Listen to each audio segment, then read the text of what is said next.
முக்கிய துறைகளை தன்வசமே வைத்துக்கொள்ள பாஜக திட்டமிட்டிருக்கிறது. கூட்டணி கட்சிகள் கேட்கக்கூடிய வெளியுறவு, ரயில்வே, நிதித்துறை போன்றவற்றை எந்த சூழலிலும் விட்டுத்தரக்கூடாது என்பதில் கராராக இருக்கிறது பாஜக அப்படின்ற தகவல் கிடைத்திருக்கிறது. என்ன செய்ய போகிறார்கள் நிதிஷ்குமார், சந்திரபாபு நாயுடு அப்படின்ற கேள்விகள்லாம் ஏற்பட்டிருக்கிறது. செய்தியாளர் ரமேஷ் கூடுதல் விவரத்தோடு இணைகிறார். ரமேஷ், ரயில்வே துறையை நிதிஷ் குறிவைக்கிறார். சந்திரபாபு நாயுடு எதிர்பார்ப்பு என்ன? இந்த முக்கிய துறைகளை கொடுக்கல அப்படின்னா அவங்களுடைய நிலைப்பாட்டில் ஏதாவது மாற்றம் வர வாய்ப்பு இருக்கா? அதாவது ஒரு நெகோசியேஷன் என்று வருகின்ற போது எல்லோருமே தங்களுக்கு எது வசதியாக இருக்குமோ, எது தாங்கள் விரும்புகிறார்களோ அதை கேட்பது வழக்கமான ஒன்றுதான். அதற்காக அவர்கள் கேட்கிறார்களே என்பதற்காக அனைத்தையும் பாஜக விட்டுவிடாது என்பதும் நிதர்சனமாக இருக்கின்றது.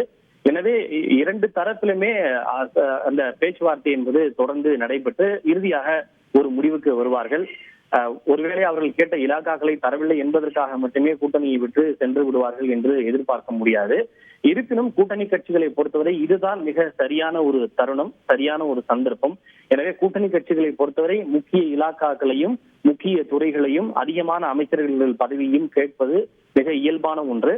ஆனால் அதே சமயம் பாஜகவை பொறுத்தவரை அவர்களுக்கு இருக்கக்கூடிய அந்த இதர நெருக்கடி உள்ளிட்ட விஷயங்களையும் எடுத்து சொல்லி கூட்டணி கட்சிகளை சமாதானம் செய்து வழிக்கு கொண்டு வருவார்கள். ஏனென்றால் பாஜகவை பொறுத்தவரை இப்படி பல்வேறு மாநிலங்களிலே கட்சி பெரிதுமாக சில இடங்களிலே வெற்றி பெற்றிருக்கிறது. அவர்களை சமாதானம் செய்ய அவர்களுக்கும் பிரதிநிதித்துவம் கொடுக்கப்பட வேண்டும். இப்படி நம் கேரளாவை எடுத்துக்கொண்டால் கேரளாவிலே ஒரே ஒரு எம்பி மட்டும்தான் தேர்வு செய்யப்பட்டிருக்கிறார்கள். ஆனால் ஒரே ஒரு எம்பி இருக்கிறார்கள் என்பதற்காக கேரளாவிற்கு பிரதிநிதித்துவம் கொடுக்கப்படாமல் இருந்துவிட முடியாது, அவர்களுக்கு கொடுக்கப்பட வேண்டும். இப்படி எல்லா மாநிலங்களை சேர்ந்தவர்களுக்கும் அமைச்சரவையிலே பிரதிநிதித்துவம் கொடுக்க வேண்டும்.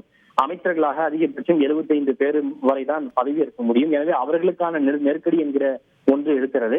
எனவே எல்லாவற்றையும் எடுத்து சொல்லி நிச்சயமாக கூட்டணி கட்சிகளை சமாதானம் செய்து ஓரளவுக்கு அவர்கள் விரும்புகின்ற தொகுதி, விரும்புகின்ற இலாக்காக்கள், விரும்புகின்ற எண்ணிக்கையில் கொடுத்து அதற்கு பதிலாக வேறு ஏதேனும் அவர்கள் கட்சிகளை சார்ந்தவர்களுக்கு வாரிய தலைவர் பதவி போன்றவற்றை கொடுப்பதற்கு பாஜக முன்வரலாம். இப்ப மத்திய அரசை நாம் எடுத்துக்கொண்டால் பல்வேறு துறைகளுக்கான ஆணையம் என்ற ஒன்று இருக்கிறது. இதர பிற்படுத்தப்பட்டோர் ஆணையம், தேசிய தாழ்த்தப்பட்டோர் ஆணையம், சிறுபான்மை நலத்துறை ஆணையம் என்று இப்படி பல்வேறு ஆணையங்கள் இருக்கின்றது.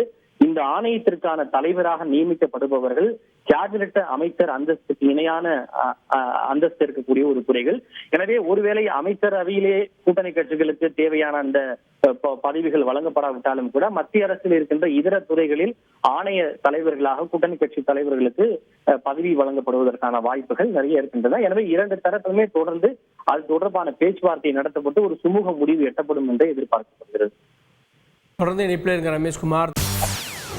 செய்திகளை உடனுக்குடன் தெரிந்து கொள்ள உடனே சப்ஸ்கிரைப் பண்ணுங்க.